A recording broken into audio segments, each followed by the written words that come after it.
Se encienden los motores, el programa ya va a comenzar. Abróchense bien los cinturones, que la entrevista va a iniciar. Plática amena que Selim ya va a realizar, con invitados que su vida nos van a contar. Hay emociones, sentimientos, todo puede pasar. Ven, súbete y vámonos a jalo. Ven, súbete y vámonos a jalo. Ven, súbete y vámonos a jalo. Ven, súbete y vámonos a jalo. Ven, súbete y vámonos a jalo.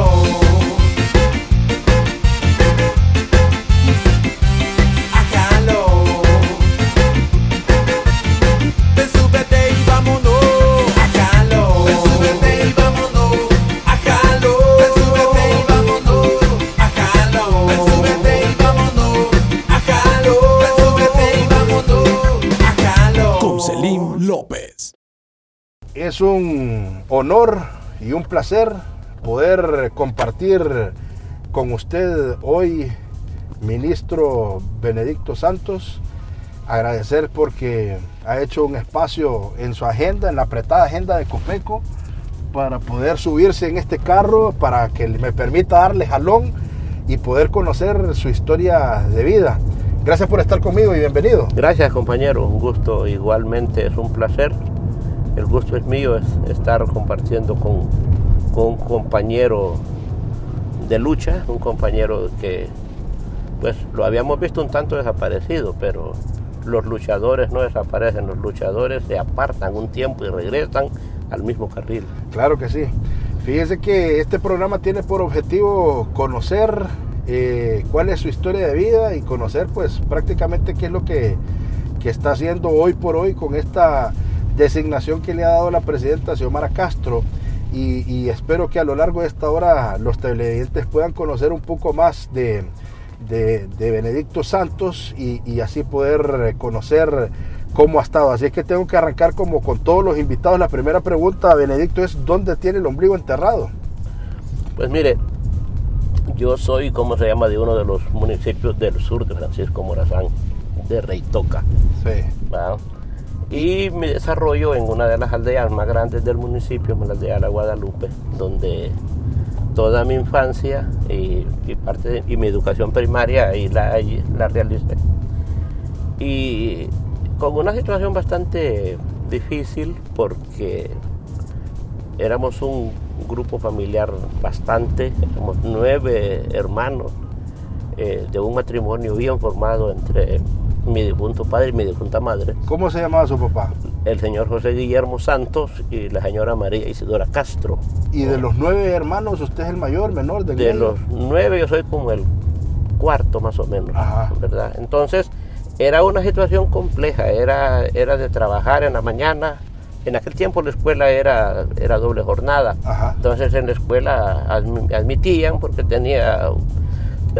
tuve esa dicha, ese privilegio de tener una buena mente, como dicen en el pueblo. Tenía buena capacidad, entonces me permitían solo ir una jornada y la otra jornada a trabajar para ayudar en los quehaceres de campo, porque no eran quehaceres de hogar, eran quehaceres de campo.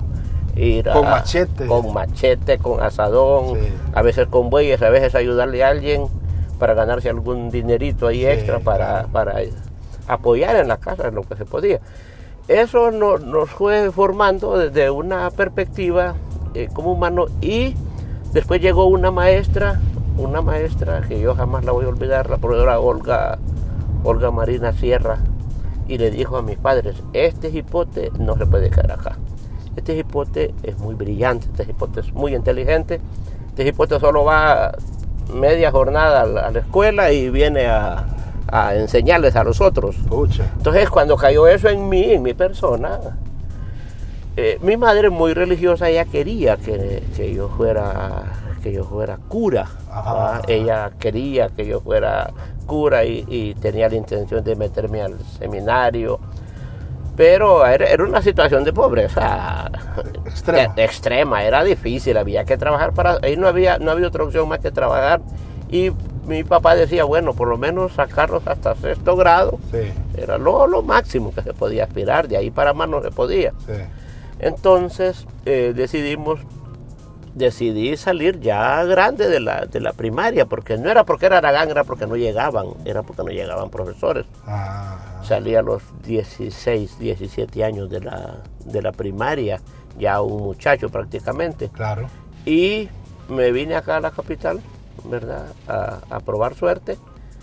Y a buscar el colegio. Y a buscar el colegio. Y entonces empecé a trabajar con un cuñado que me dio trabajo de ayudante albañil y a lo que saliera de trabajo. Sí, porque era lo que saliera de trabajo y buscar el colegio. Pero venirse de Reitoca a la capital tuvo un cambio y un impacto, me imagino, en usted, ¿verdad? Ah, claro que sí, era terrible. Aquí me di cuenta de que en la capital de la República, aquí si no trabaja y no se mueve, aquí la cosa se espabila o lo espabilan. Sí. Entonces había que sobrevivir, era una lucha de sobrevivencia. Y fue así como opté por matricularme en uno. Yo tenía muchas aspiraciones. Una de mis aspiraciones siempre fue ser un buen abogado, ¿va? Pero inspirado en quién?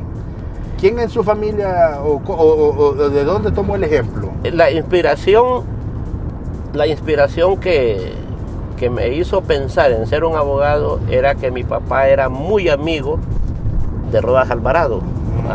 Mi papá era amigo y mi papá venía a la casa de Rodas Alvarado a pasear, y mi papá hablaba siempre en un tono muy, muy elocuente, muy bien, a pesar de que mi padre era analfabeta. El hecho de andar con gente preparada, entonces yo me inspiraba, decía, y escuchaba decir a mi padre que el doctor Rodas Alvarado es el protector de mucha gente, un hombre de ley, un hombre, ¿cómo se llama?, un doctor en derecho. Puchica, dije yo, algún día yo voy a ser un doctor en derecho. Claro. O tal vez no un doctor, pero por lo menos un profesional del derecho. Sí. Y obviamente que me vine acá, vi que la cosa no era tan fácil, que aquí había que aprender otra cuestión para sobrevivir. Entonces... Para empezar el clima, ¿va, Benedicto? Para empezar el clima... Bueno, por cierto, la Guadalupe es una de las aldeas más montañosas, más frías en Reitoca, sí. ¿Verdad que? Entonces no era tanto el choque, ¿va? No era tanto el cambio de clima, sencillo, pero las condiciones de vida sí, ya aquí había que ver cómo se la jugaba para comer. Sí. Entonces, pues decidí buscar uno de los colegios públicos en aquel tiempo de mayor renombre. Aquí en aquel tiempo solo habían dos colegios de mayor renombre. Estaba el Central, sí. Estaba el Luis Bográn. Sí. Y el Luis Bográn había que entrar con referencia. Sí, con referencia y hacer un examen de admisión. Claro. Había que ir a examinarse y ahí se examinaban bastantes hipótesis. Y no todos pasaban. Y no todos pasaban. Pues yo me fui a examinar y logré pasar. Y ahí... Pero me detengo un segundito. O sea, que la capacidad que usted traía nata de poder estudiar y comprender, más ese espaldarazo que le dio su maestra, lo fue motivando a decir, hombre, yo estoy destinado a que si me aplico y sigo estudiando puedo seguir adelante. Claro, mire, yo me recuerdo que yo entré con gran emoción al colegio, y me llevé, como dicen, un chasco cuando en matemáticas me pegaron una buena reventada, profesor de matemáticas, y Dios mío, ¿qué me está pasando? Sí. Pero es que claro, yo venía de una matemática en aritmética muy preparado, pero en asuntos, ¿cómo se llama?, de álgebra y conjuntos, que era una teoría rara, yo no la entendía. Sí. Pero dije yo, no, yo debo de ponerme al hilo. Ajá. Y empecé a comprar los libros de matemática y después, como al tercer examen, se quedó viendo el profesor y me dice, te levantaste, ¿va? Te levantaste, me dice, y pasaste la clase. Sí, le digo, de ahí para allá, pues ya le volví a agarrar el hilo a las cuestiones y normal, ¿verdad? Sí. Pero luego pasó el tiempo, logré graduarme, vi que era difícil el hecho de ser graduado en un país donde no es industrializado, es bien difícil. Sí. Mi situación seguía siendo igual, trabajar como un obrero más. Entonces decidí matricularme en la Universidad Nacional Autónoma de Honduras, Y a estudiar Derecho. A estudiar la carrera que los profesores me habían cambiado el chip, como dicen, a estudiar Ingeniería Industrial. Vaya. Entonces decido matricularme en la carrera de Ingeniería Industrial. Había sacado 2 clases y me encuentro a un profesor de la antigua Escuela Superior de Profesorado.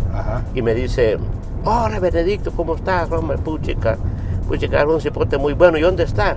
Y yo sacando pecho, le digo: estoy en la autónoma sacando ingeniería. No, hombre, me dice: mira, métete a la Escuela Superior de Profesorado, porque te hagas catedrático, vos podés enseñar, porque yo le ayudaba a él, vos podés enseñar, métete ahí. Mira, me dice, ahí son las grandes oportunidades. Sí, hombre. Como la influencia, aunque uno sea joven y ya tenga alguna cierta madurez, a veces la influencia del que lo orienta me dice: mira, ahí vas a tener tu plaza, incide mucho. Sí.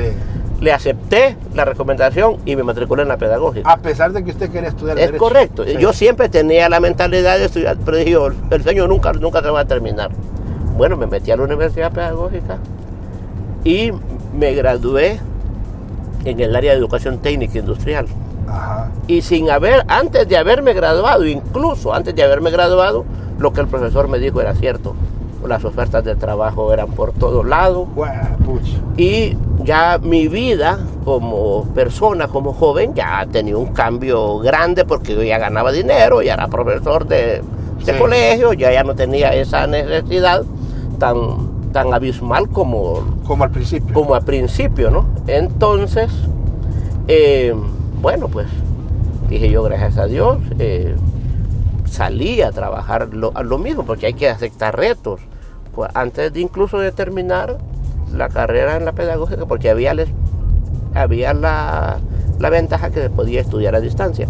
Entonces, pues fui a buscar, digamos, mejores espacios de trabajo, y me dieron una oportunidad. Me dijeron: mira, aquí hay una oportunidad para que vayas a trabajar a La Mosquitia. ¡Pucha! Sí, y entonces... ¿Y allá de qué? De profesor. Claro. Y el sueldo era doble, y me pintaron un panorama muy bonito, ¿va? Sí. Fue así como acepté y me fui. Y cuando llegué me di cuenta que estaba en otro país. No hablaba el mismo idioma, las comidas eran totalmente distintas. Era terrible, pero dije: bueno, ni modo, aquí estoy. Y la gente contentísima, porque era raro que llegara un profesor de acá, ¿no? Entonces... ¿Cuál era la carga que tenía que dar? O sea, la carga académica, no, yo era el profesor de ciencias naturales, era profesor de técnica, profesor de dibujo. Dije que casi no habían profesores, había que jugártela hasta sábado y domingo. Bueno, educación física la hacíamos sábado y domingo, porque era una cuestión ya más que todo de un voluntariado, porque eso ya no lo pagaban. Pero en ese tiempo, cuando aquí ganaba la gente, los profesores ganaban 340 lempiras, yo ganaba 1100 lempiras. Entonces yo ahí empecé a ver un cambio, y sin haber terminado, logré terminar.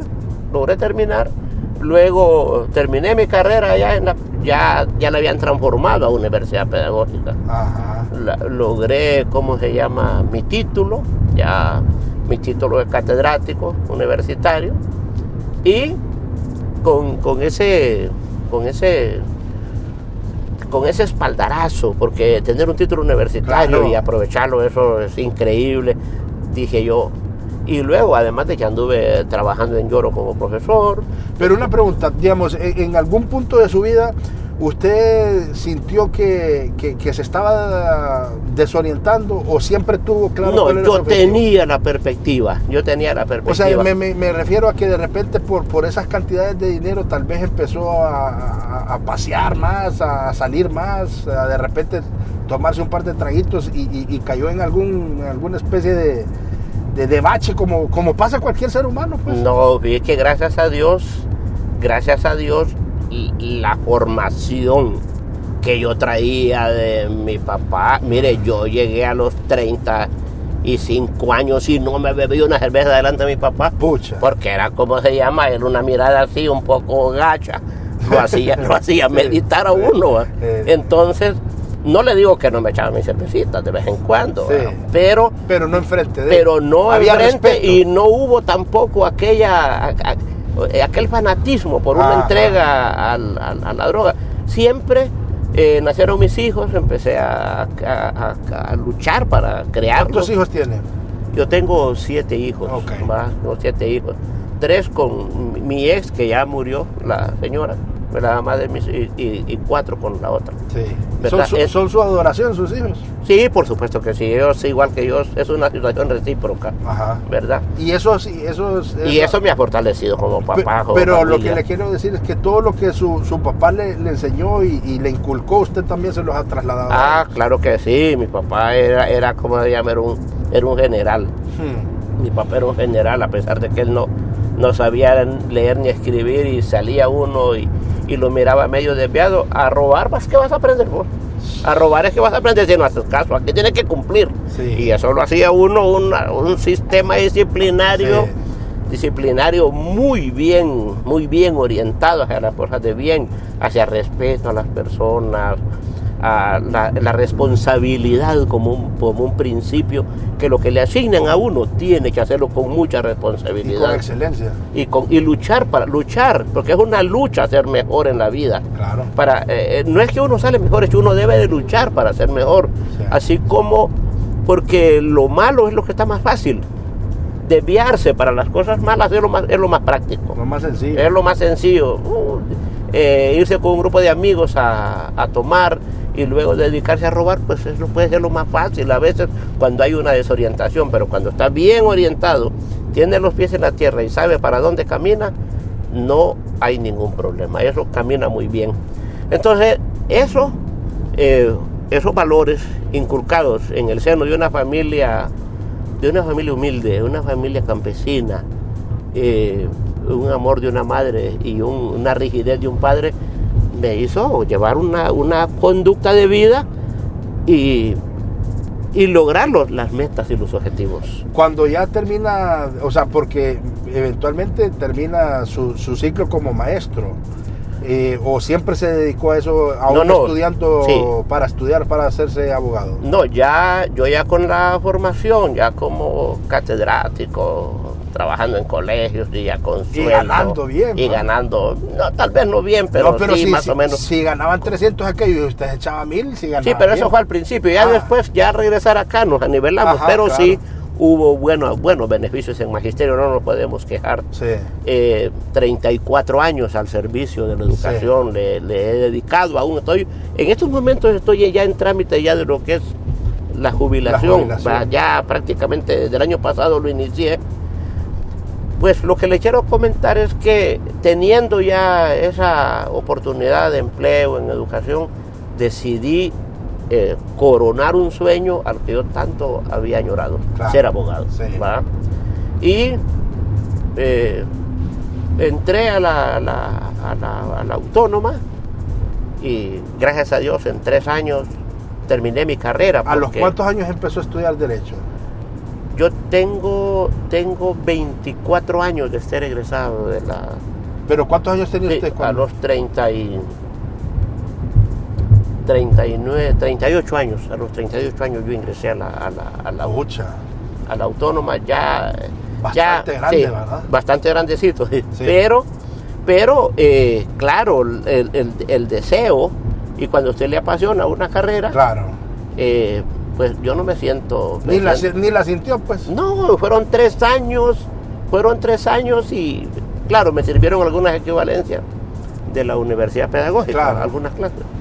Y fue algo, y una vez concluida mi carrera, entonces dediqué medio tiempo a trabajar en magisterio y medio tiempo a ejercer mi profesión como abogado. Y a ejercer de verdad, porque el derecho no es estando en foros. El derecho no es estando en seminarios. El derecho es ejercerlo cuando la persona se lo solicita, le solicita un servicio profesional. Claro.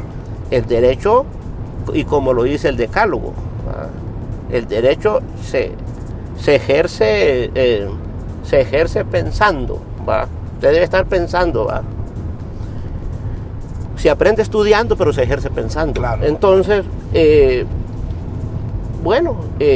ya una vez vinculado en magisterio como abogado y como profesor, fusionadas las dos carreras, empezó mucha gente a conocerme como el abogado Benedicto Santos. Aunque yo les dije, yo soy profesor también, profesor, porque llevaba en la sangre, después de 30 y tantos años de estar metido con los muchachos, con los padres de familia, claro, con los compañeros. Se sentía más maestro que abogado.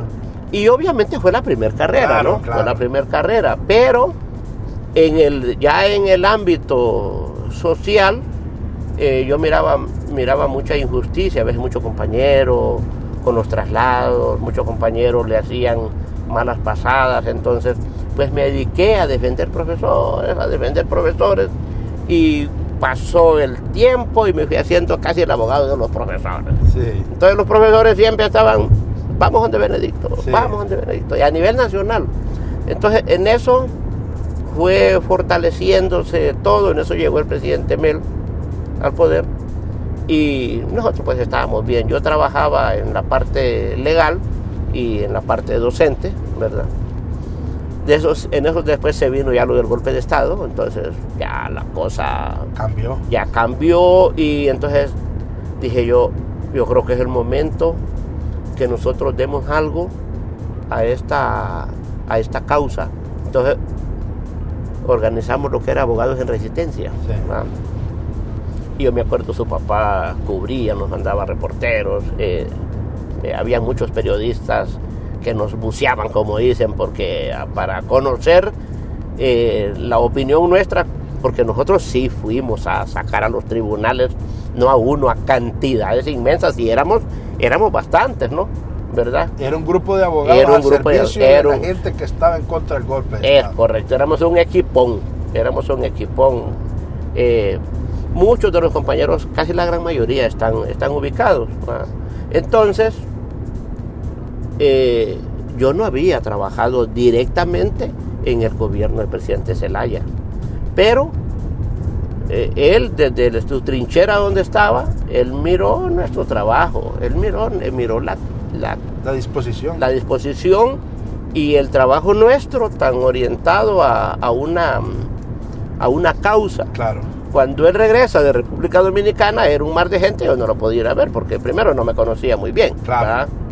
Entonces yo también no fui ateo de que ir a meterme ahí a que me conozcan. Sí. Pero él, y eso yo se lo agradezco infinitamente, él le preguntó a Arcadia, gente que yo he visto un abogado que se llama Benedicto Santos. Arcadia Gómez, en paz descanse, sí. Y entonces, una extraordinaria mujer. Sí, entonces viene luchadora. Bueno, una mujer todoterreno, y me dice un día, Benedicto, dice, mire, me preguntó el presidente Zelaya, me acuerdo que esa vez estaba Emo ahí también, y me dice, Emo Sablo, y me preguntó el presidente Zelaya que quería reunirse contigo, con ustedes. Entonces le digo yo, qué excelente. Para mí era como una bendición. Claro. Entonces hablé con el resto de compañeros y nos reunimos en la casa de Mel. Entonces nos reunimos en la casa de él, ahí en Tres Caminos, con Arcadia, y ya le dijo ella, presidente, sí, yo lo he visto, le dijo Mel, el que ha estado liderando Abogados en Resistencia, junto con otro gran equipo de compañeros. ¿Verdad? Claro.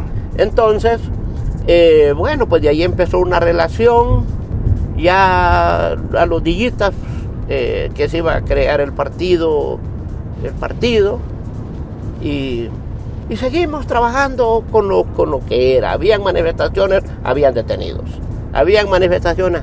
Claro. Eso era el común denominador. Y ahí intervenía usted. Es correcto, ahí estábamos nosotros presentes al frente.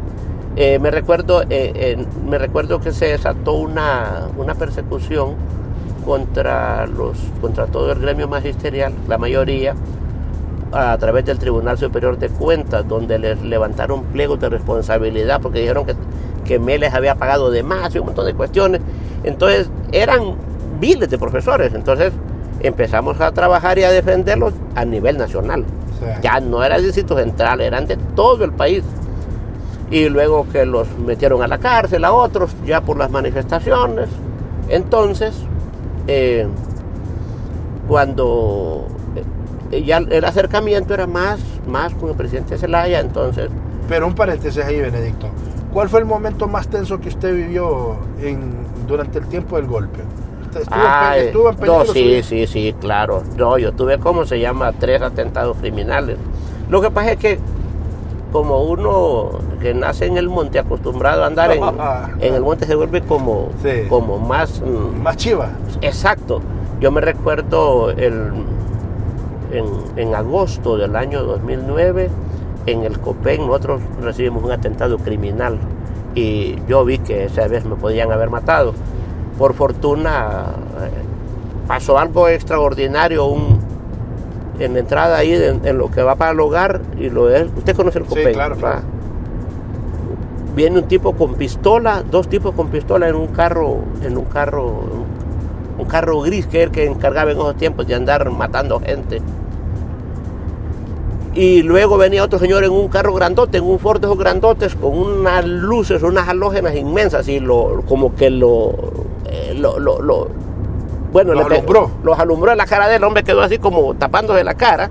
Entonces me recuerdo que yo me metí a mi carro junto con la abogada Marta, otra compañera, y 2 compañeros más que estaban ahí, asustados todos, porque ellos andaban carros de que al entrar le apretaban el botoncito y se cerraban. El mío no, el mío había que abrirlo con llave y luego me empezaba a bajar botón por botón, ¿va? Sí.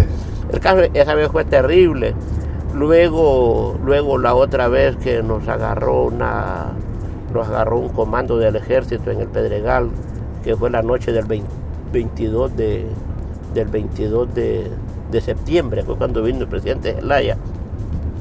Pero nosotros andábamos un salvoconducto que nos había extendido la compañera Berta Oliva, y yo andaba una copia. Entonces vino un militar y me dijo así: esto es copia, y me lo botó. Entonces yo me fui al carro, entonces fui a hablar con el oficial, dando un salvoconducto, porque como había toque de queda, no se podía salir. Entonces, como yo sabía que habían agarrado y habían desaparecido mucho y ahí no había nadie, ahí me puse un poquito ya más pensativo. Sin embargo, la misma lucha lo va fortaleciendo a uno, y bueno, y pasó todo aquello. Y luego he tenido... Y eso sirvió para tener aún más conciencia, ¿verdad? Porque eso destaco yo, cuando alguien que sabe que se está arriesgando y aún así sigue dando ese servicio, es porque tiene claro cuál es su papel y cuál es la importancia de lo que él está haciendo para la causa. Y al final, pues, como usted menciona, esa labor fue reconocida por el presidente Zelaya, y volvemos al punto donde estábamos, en esas reuniones que usted tenía con él. Correcto. Mire, yo me recuerdo, y muchas anécdotas, me recuerdo una vez, me dice, pues, salíamos a nivel nacional, me dice el padre Celso, en paz descanse, era un dirigente de aquí de Intibucá. Le habían metido preso a unos profesores, porque ese hombre era como un papá con los maestros, ¿va? El padre Celso, no me recuerdo cuál era el apellido de él. Era padre, pero estaba casado, tenía hijos, pero decían el padre Celso. Sí.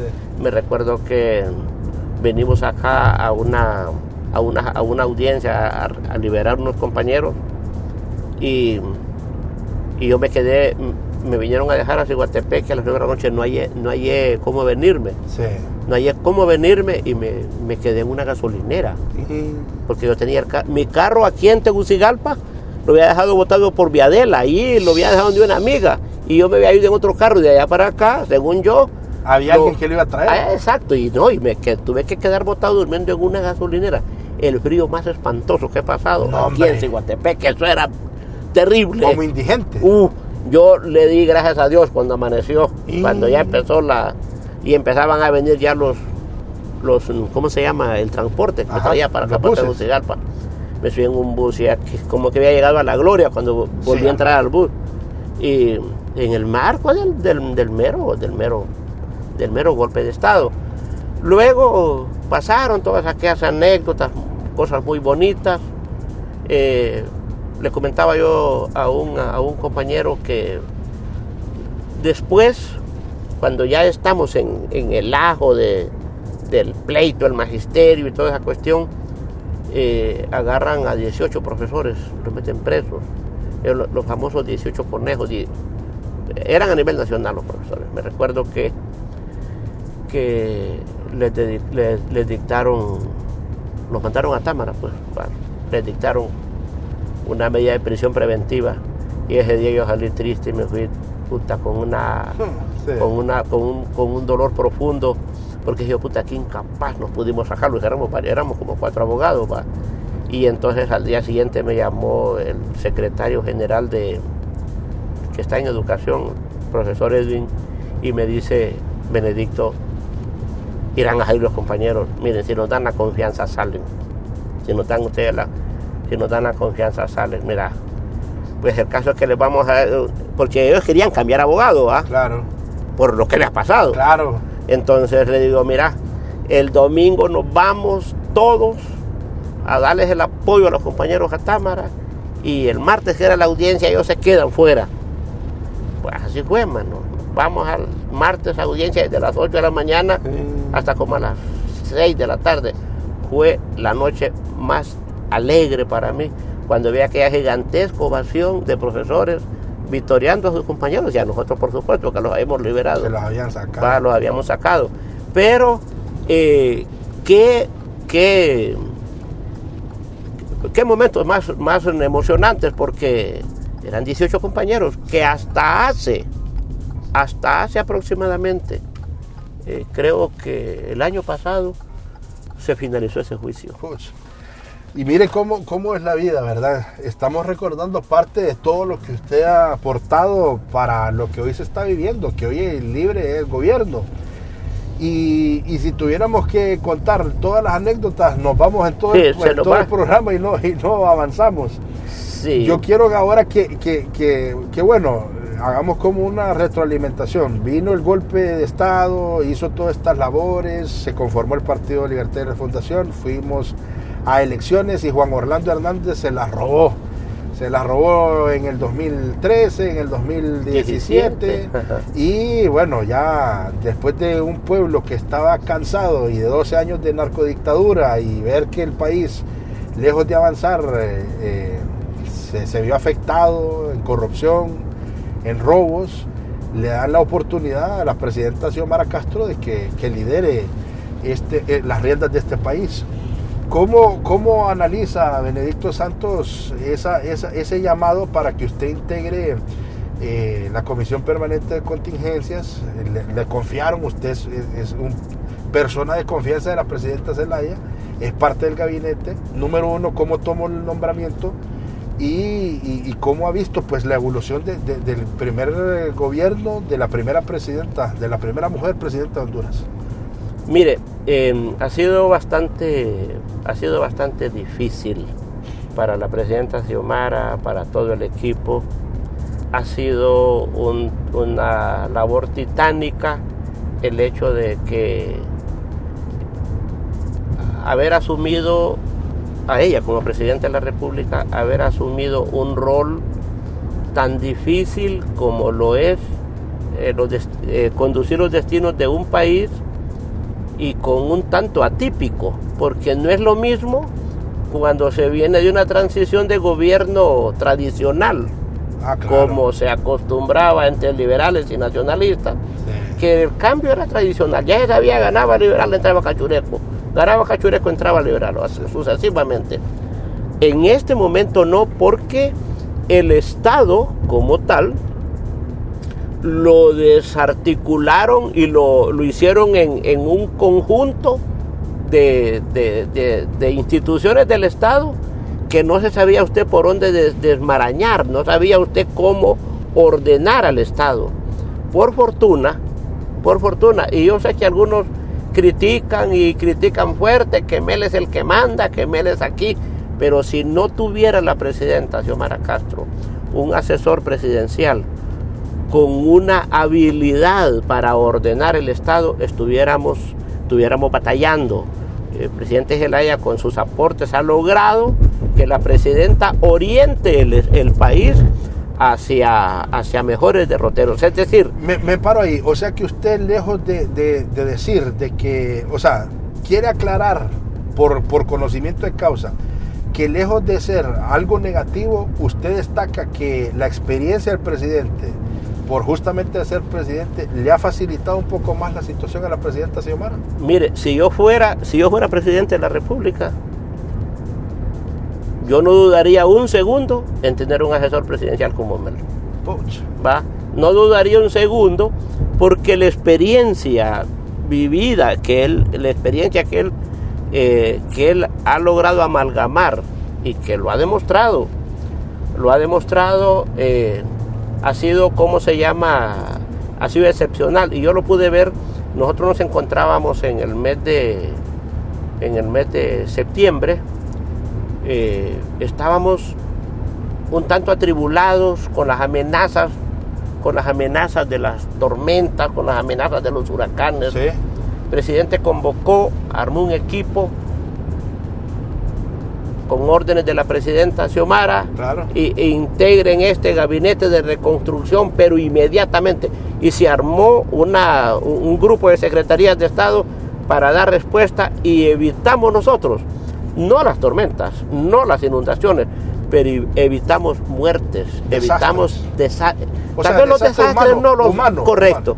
Evitamos tantas y tantas cosas, que a pesar de la magnitud de las tormentas, fue el año con menos pérdida de vidas humanas, claro, producto de una verdadera prevención. Y eso solo se logra cuando hay alguien que le oriente y le dice: si vos querés salir bien de esto, organizad esta forma y salís mejor. Sí. Entonces, todas esas cosas uno las va valorando, ¿no? Claro. Uno las va viendo desde una perspectiva cercana, sana. Entonces, no, me refiero cercana, porque usted claro, está ahí sí, correcto. Nosotros estamos ahí cerca, estamos en los consejos de ministros, claro, naturalmente conocemos, escuchamos, estamos en una situación de estar, como dicen, en misa, porque es un aprendizaje, claro, ¿no? ¿Verdad? Dicho de esa forma, a la presidenta se le ha ido facilitando la gobernanza, porque la presidenta está luchando no solo por ordenar un país, está luchando por los grupos criminales que aún permanecen ahí asolapados, agazapados, y que algunos están todavía en las secretarías de Estado con peones para boicotear parte del trabajo de la presidenta. O sea, tratando de desarticular esas redes de corrupción que dicen que siguen en las instituciones. Correcto, tratando, ¿cómo se llama? Ellos están, mire, el Partido Nacional es astuto, el Partido Nacional tiene gente que se ha logrado incrustar o que se ha quedado ahí.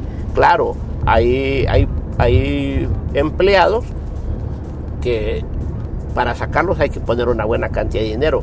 ¿Por qué cree usted que en este momento ellos están en contra de aprobar el presupuesto general de ingresos y egresos de la República?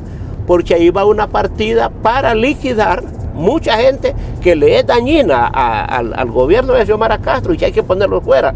Pero claro, nuestra presidenta sabe que estamos en un estado de derecho y no se puede ser irresponsable de despedir a alguien sin reconocerle sus derechos, para mencionar algunos de los tantos temas. Entonces ellos dicen, bueno, ok, si tienen el dinero, nos ponen la gente y nos quedamos totalmente solos. Sí. ¿Verdad? Eso así lo logro yo descifrar. Sin embargo, sé que los grandes logros que la presidenta va a obtener es producto de sus iniciativas. Por ejemplo, la traída de la CICI es un aldagonazo, es un ¿cómo se llama? Un esfuerzo internacional, porque no es que somos el país en el mundo más visible. En el mundo somos un país pequeñito, y para que las Naciones Unidas digan, bueno, les vamos a ir a ayudar, eso solo se logra cuando hay transparencia y cuando hay un verdadero reconocimiento. Una voluntad. Y ese reconocimiento lo ha ido logrando la presidenta a la par de otro componente que se llama transparencia. Y ya me va a seguir hablando del tema de la CICI. Solo quiero que, para que no quede eso fuera de la entrevista, ¿qué sintió cuando le pidió que formara parte de su gabinete? Pues fíjese que una gran alegría, porque cuando llegamos al partido llegamos como un militante más,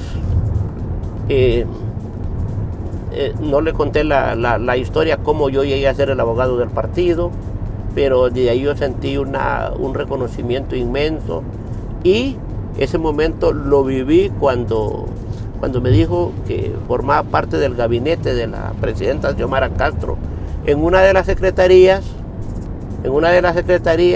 donde hay que estar 24/7 porque el cambio climático, porque los fenómenos y muchas situaciones hay que estar atento, y porque es una de las secretarías donde se drenaron millones y millones de lempiras en actos de corrupción a través de la Secretaría de Estado, que es el nombre correcto, Gestión de Riesgo y Contingencias Nacionales. Antes, Comisión Permanente de Contingencias, COPECO, ¿va? Ahora es Secretaría de Estado en Gestión de Riesgo y Contingencias Nacionales. Ese es el nombre. Pero sí es claro, la gente le dice COPECO, ¿verdad? Y así nos acostumbramos. Entonces, una enorme satisfacción para mí, inmensa, formar parte del gabinete con la presidenta Xiomara, que pues no es fácil, porque dentro de 8 o 9 millones de personas, estar dentro de los 180 y tantos funcionarios de alto rango es un honor y un orgullo para mi familia. Claro, y una responsabilidad, porque no quisiera yo creer de que va a usted desaprovechar la historia y el momento para dejar escrito su nombre como uno de los funcionarios que mejor trabaja, pues, o que mejor rindió ese tributo al país. Sí, por supuesto, el hecho de quedar en la historia, de haber formado parte del gabinete de la primera mujer presidenta, y no solo que sacamos un dictador y que estamos luchando, sino que estamos tratando de recuperar la patria, de levantar un país donde la credibilidad en las personas, usted la ve, hay mucho escepticismo, producto de que hay unas estructuras montadas mediáticas donde a diario están, ¿cómo se llama?, tratando de tirarle, como dicen, de tratar de desprestigiar el gobierno. Estaba escuchando ayer una señora que para mí no tiene altura moral para hablar, pero ya en algunos medios ya tiene una carta por ahí y le están dando en todos los medios de comunicación a la señora Julieta Castellano,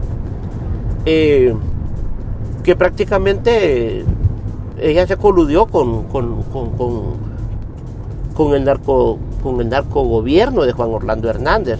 Entonces, para mantener incólume una figura, usted debe de apartarse de los que le han hecho daño a este país, de los que han llenado de vergüenza la nacionalidad hondureña, y ella forma parte, estuvo a la par, hoy no tiene altura moral por eso. Sí, definitivamente. Y esos ataques van a seguir, pero como usted menciona, el trabajo o sea, a mí lo que me llama la atención es cómo yo estoy seguro de que se van a ir cerrando esas bocas de crítica con puro trabajo. Y eso es la proyección que se tiene para este año en el gobierno de la presidenta. Es correcto, mire, alguien dice por ahí que ayudarle a la gente es un populismo. Populismo es llevarle a veces la ración de comida en la boca, pero cuando usted le lleva semilla mejorada, cuando usted le va a enseñar a la gente que cultive en el campo, le está enseñando a despegarse de la miseria, por lo menos a llegar a la pobreza, porque hay mucha gente que pasando situaciones muy difíciles, pero nosotros sabemos que apenas a 10 meses, porque es lo que hay de gobierno de nuestra presidenta Xiomara Castro, han habido cambios totalmente sustanciales, han habido cambios orientados a la protección de una labor social. Sin embargo, hay que seguir luchando. Por ejemplo, sabemos nosotros de que este país, a pesar de que estuvimos a punto de que un grupo de forajidos lo entregaran de una vez por todas a grupos millonarios, a grupos que se han robado el dinero de repente en otros países y que hoy se han querido aprovechar de nuestro país, como ser con las famosas sedes. Sí. Entonces, todo ese montón de situaciones, hoy eso fue algo excepcional, y ahí también quiero felicitar y mencionar al presidente del Congreso y a los diputados, porque la iniciativa de eliminar esa ley de sedes fue una de las cosas fundamentales para este país. Sí. ¿Va? Entonces, porque usted para gobernar necesita quitar todos los obstáculos que estorban para poder gobernar de la mejor forma. Sí. Y los obstáculos que estorban son ese montón de ordenamientos jurídicos que los cachurecos habían dejado o han dejado aún todavía para poderse blindar de muchas situaciones. Y ahí es donde volvemos a retomar el tema de la CICI, y por eso es que tienen miedo de que venga este organismo internacional a contarle las costillas a todos estos corruptos.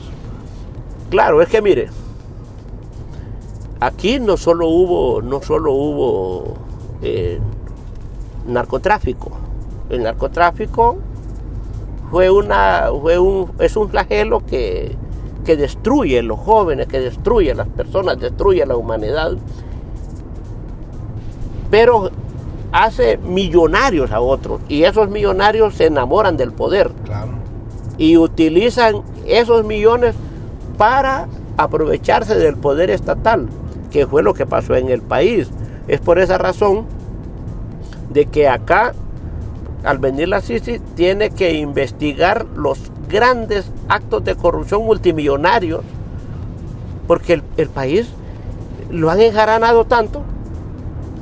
Pero usted ve, hay mucha necesidad aún, hay muchas carreteras, hay muchas escuelas, hay muchos hospitales que requieren, bueno, hay una gran necesidad. Allá tierra adentro hay cantidades, kilómetros de carreteras en pésimo estado, producto de que se robaron el dinero. Entonces, pero ese dinero usted lo va a encontrar a veces en pequeños grupos, económicos, empresariales que luego aparecen con moles, sí, aparecen con centros comerciales, sí, con emisoras, aparecen con tantas cosas.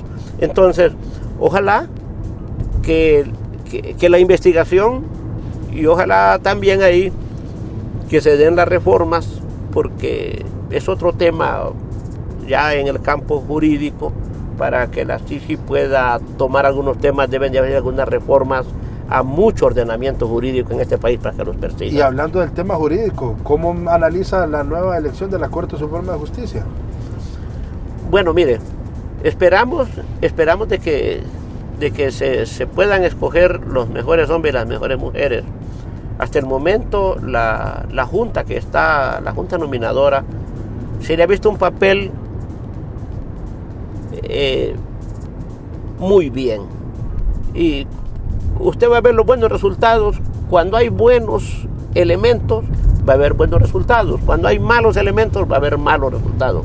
En este momento los que integran la junta nominadora, con raras excepciones, son buenos elementos, entonces van a haber buenos resultados, y al haber buenos resultados esto se va a reflejar en un buen equipo de abogados que manden al Congreso Nacional, escoger los mejores 45 que van a enviar para que sea este poder del Estado quien ahí va a ser muy difícil evitar las componendas políticas, los intereses, pero ya va más depurado. Es decir, ya el tamiz, ya los agujeros del tamiz ya son más cerraditos. ¿Trasciende ya quién va a ser el próximo presidente de la Corte Suprema de Justicia? ¿Perdón? ¿Trasciende ya quién va a ser el presidente de la Corte Suprema? Bueno, mire, las especulaciones siempre van a estar en todo. Las especulaciones siempre van en todo el ámbito de cuando hay alguna expectativa, pero eso habrá que esperar todavía. Ahora, esta nueva corte le va a tocar hacer tantas reformas a muchas leyes. Por ejemplo, mire, la ley de los bancos, la ley de la Comisión Nacional de Bancos y Seguros va a tener que sufrir alguna reforma. ¿Por qué? Porque la actual ley no le permite a los órganos investigadores, después de 5 años, ya usted ya no puede. Si un banco lavó cantidades millonarias de dinero, Solo pasan 5 años. Exacto, pero entonces hay que reformarlo, hay que allanarle el camino a la CICI en el ámbito del país. Y eso solo lo hace la Corte. Y eso solo, no, eso bueno, lo hace el Congreso. Eso lo hace el Congreso Nacional, eso lo hace el Congreso Nacional, claro. Por supuesto, pero lo aplica la Corte. Claro. Lo aplica la Corte. Igual con el Código Penal. Igual el Código Penal deberá de meterse todos los delitos especiales en un espacio para que esos delitos especiales, que son los que solo cometen los altos funcionarios, no el delito común. Es que si separamos el delito común con el delito especial, ¿no? ¿Verdad? El delito especial, los que son la mayoría de los actos de corrupción, lo que comete el funcionario de alto nivel. Sí. Entonces, todo ese delito, sus penas con este nuevo Código Penal que hicieron, llamado el Código de la Impunidad, todos esos delitos se vinieron con unas penas mínimas. Por eso usted va a ver mucho corrupto que en poquito tiempo anda suelto. Sí. Pero a ver, el que robó un celular o el que ahí está mamado, ese va a estar clavado 15 a 20 años. Sí. Entonces, por un lado. Por otro lado, no dice este nuevo Código Penal que lo robado deberá ser devuelto casi en su totalidad, que es lo que tiene la justicia norteamericana. Entonces, todas esas reformas deberán de hacerse para allanarle. La ley, por ejemplo, de colaboración eficaz también. Correcto, y ponerle a la Comisión Internacional, a la CICI, ponerle todas las herramientas jurídicas a la disposición para que pueda actuar y que tengamos resultados rápidos, porque la gente es lo que está buscando. Es correcto. Si no, si está amarrado igual, por ejemplo, la MASI fue una mandracada ahí, más o menos amarrada por Juan Orlando Hernández para que no persiguieran a nadie, incluso a gente del Partido Liberal y Partido Nacional. Pero la CICI sí hay que darle todo ese tipo de situaciones. Pero claro, eso ya es otro, como decimos, otro tema. Va a depender de algún compañero diputado que nos vea el domingo y que debe de presentar estas iniciativas de ley para que tengamos un marco jurídico bien establecido, bien robusto, para poder dar una verdadera respuesta. En la medida que tengamos un ordenamiento jurídico robusto, vamos a tener una justicia robusta y vamos a ver a los verdaderos delincuentes y criminales purgando penas, porque las cárceles están llenas de banderitas de los que están en el tema de la delincuencia como común. dicen, de bubuchas, pues. De bubuchas, pero los verdaderos criminales andan libres. En los últimos minutos ya de la entrevista, ¿qué le dice al pueblo hondureño? ¿Qué podemos esperar de este gobierno? ¿Qué podemos esperar de usted? Porque, bueno, ahí está en esta secretaría, con esta responsabilidad que le ha dado la presidenta Xiomara. ¿Y qué podemos esperar en general? Porque estamos al inicio de un año nuevo, el 2023. Bueno, de parte nuestra, una voluntad de trabajo al servicio de la patria. De parte nuestra, trabajar con transparencia y ser vigilante al 1000% de los recursos que son del pueblo hondureño, de los recursos que vienen producto de donaciones, de los recursos producto de los impuestos que paga el pueblo hondureño. Esa voluntad y listos para estar donde la gente nos necesite. Eso es en términos muy personal, servir donde podamos, porque tampoco no podemos decir vamos a hacer lo que no podemos. Estamos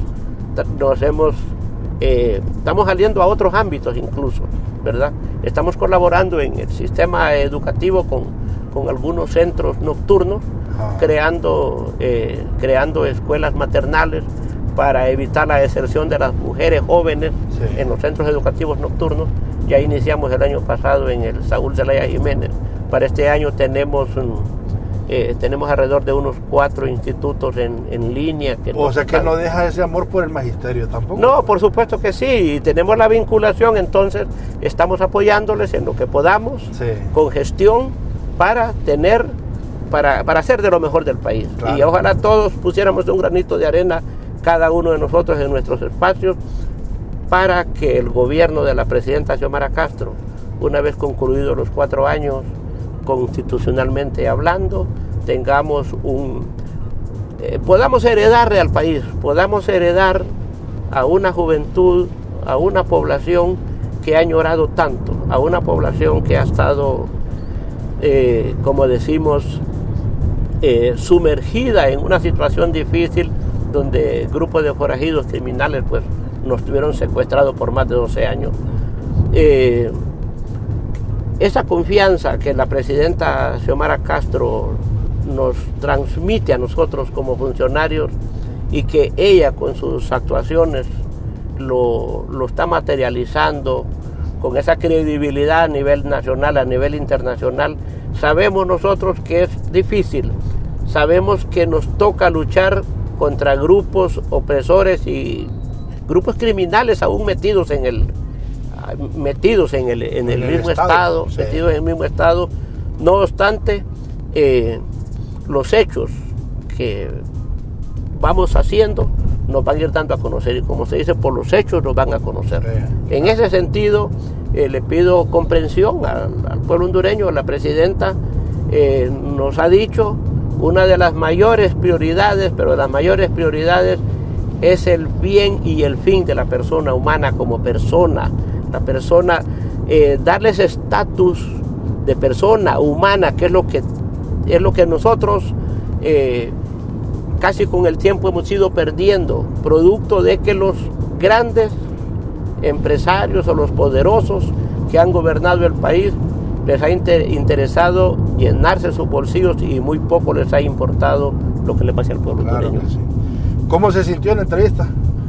Pues ha sido un bonito paseo, un excelente paseo, era un raite muy de mañana, sí, muy de mañana, y muy complacido de poder dar que la gente conozca parte de nuestra forma de pensar, de nuestra forma de actuar, de nuestra forma de ser. Claro. ¿Verdad? Porque, pues, y como le digo, dar a conocer la satisfacción que hoy tenemos por el hecho de formar parte del primer gobierno de una mujer. Yo sé, siempre dije yo que... No me decía. Sí, uno de los logros más grandes en mi vida, muy particular, muy honrado. La gente de mi aldea muy contenta, porque ellos dicen, puchica, esperamos en vos porque llegaste, sos de aquí, en nuestro lugar. Ellos están muy contentos porque también estamos llevándoles algunos proyectos allí de agua potable y otras cosas por ahí. Y me decían la vez pasada que estuvimos por allá, puchica, la única esperanza sos vos en este momento, y esperamos de que aprovechar al máximo, pues en lo que podamos, claro, ahí vamos a estar. Claro, yo siempre decía, y lo digo, que Honduras va a ser distinta, decía en aquel entonces que Honduras va a ser distinta cuando una presidenta nos gobierne, y hoy la presidenta ya nos está gobernando, y no me cabe la menor duda que las cosas en Honduras van a mejorar con el tiempo, con el trabajo constante, y obviamente con lo que usted ha pedido, esa tolerancia del pueblo hondureño para que sepa que las cosas se van a hacer, y se van a hacer de la mejor manera. Y tener fe, sobre todo, sí, claro que sí. Tener fe, porque como lo hemos visto, hay que estar claro, lo decíamos con otros compañeros, el caso del compañero Chico Funes y el compañero Rafael Alegría, que están en una de las direcciones súper conflictivas con el tema agrario, claro, y que hay grupos organizados que están tratando de boicotear. En otros temas hablábamos la vez pasada, hay que luchar, pero yo les decía, miren, tengamos la fe y la esperanza de que con la energía de nosotros, con la sabiduría de nuestro compañero coordinador general de partido y asesor presidencial Mel Zelaya, y la buena voluntad y ese aplomo y esa resistencia de nuestra presidenta Xiomara Castro, vamos a tener un país digno, vamos a tener un país respetado y un país reconocido en el mundo entero, no como un país de corruptos y de narcos, sino como un país de paz, de tranquilidad para bien de todos los hondureños. Gracias, Benedicto. Un placer, compañero, ha sido un gustazo. Bueno, pues y gracias a ustedes por habernos acompañado. La historia del señor Benedicto Santos hoy en Ajalón, Gracias por su sintonía. Los esperamos el próximo domingo. Que estén bien. Se encienden los motores, el programa ya va a comenzar. Abróchense bien los cinturones, que la entrevista va a iniciar. Plática amena que Selim ya va a realizar, con invitados que su vida nos van a contar.